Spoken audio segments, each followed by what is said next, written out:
In Britain, flags fly at half-mast as the country and the world remember Margaret Thatcher. A leader of conviction, she was elected to 3 terms as Prime Minister. During that time, she transformed Britain's political and economic landscape and helped to end the Cold War. News of her death broke Monday around midday.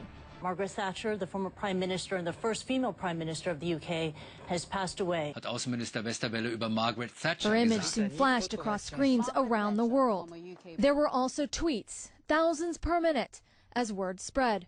Here outside her home in London, people are laying flowers and notes of remembrance. There's also a bottle of milk, seemingly a reference to her time as the Education Secretary, her unpopular plan to cut free milk at schools, proof that even in death she remains a controversial and divisive figure in this country.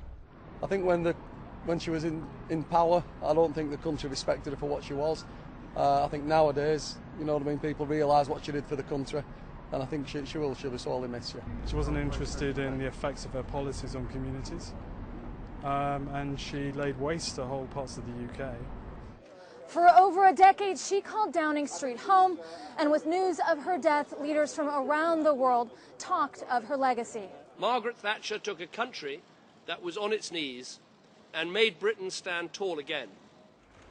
And Cameron's predecessor, Gordon Brown, a Labour Prime Minister who invited Thatcher back to Downing Street, said, quote, even those who disagreed with her never doubted the strength of her convictions and her unwavering belief in Britain's destiny in the world. From abroad, there was this statement from President Obama, quote, the world has lost one of the great champions of freedom and liberty, and America has lost a true friend. And from German Chancellor Angela Merkel, quote, the freedom of the individual stood at the core of her beliefs.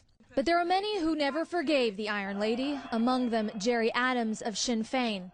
Margaret Thatcher, in her terms as British Prime Minister, did great hurt to people in Britain, to working class communities across Britain, but also to people here in Ireland. Her policies divided, but there is a consensus that Margaret Thatcher had a profound impact on Britain and the world, a defining figure of the 20th century. Erin McLaughlin, CNN, London.